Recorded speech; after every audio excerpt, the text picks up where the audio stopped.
kelas 04-2011 dari kelas pendidikan IPA reguler A. Baiklah, pada video kali ini saya akan membahas materi mengenai GLB, GLBB, dan gerak cetu bebas.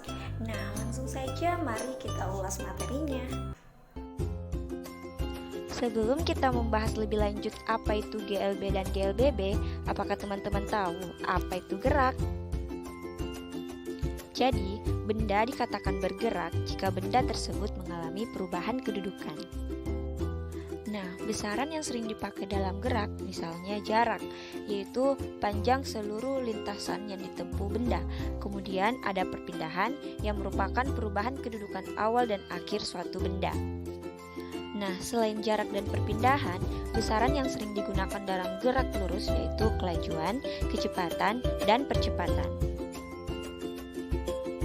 Sekarang kita bahas GLB. Sesuai namanya, GLB atau gerak lurus beraturan adalah gerak benda yang lintasannya lurus dengan kecepatannya tetap. Artinya, kecepatan benda dari awal hingga akhir pengamatan selalu tetap atau percepatannya 0. Besarnya kecepatan dituliskan dalam persamaan V sama dengan S per T, dengan V adalah kecepatan, S adalah perpindahan, dan T adalah waktu. Nah, pada GLB ada dua jenis grafik. Grafik antara kecepatan terhadap waktu dapat ditunjukkan oleh grafik berikut, dan grafik jarak terhadap waktu.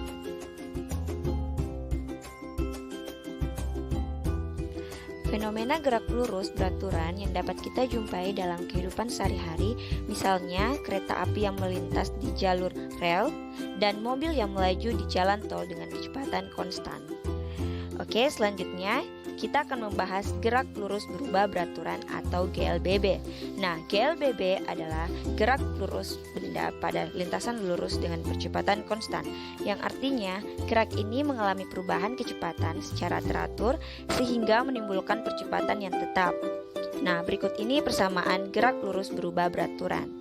Nah, persamaan yang pertama yaitu VT sama dengan V0 tambah AT.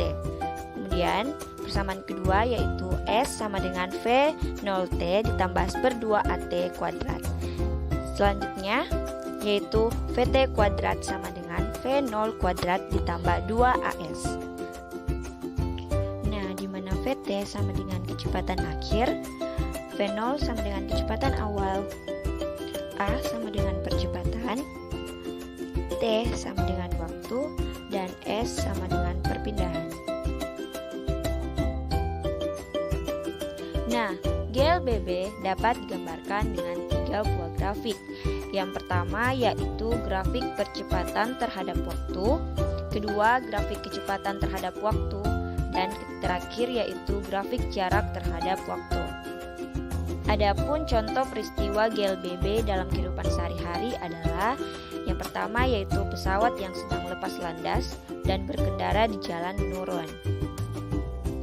Arahnya GLBB kita kelompokkan menjadi dua, yaitu pada arah horizontal dan arah vertikal.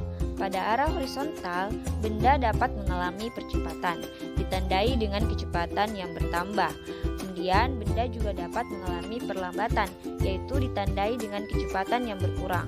Sedangkan pada arah vertikal terdapat gerak jatuh bebas, gerak vertikal ke atas, dan gerak vertikal ke bawah.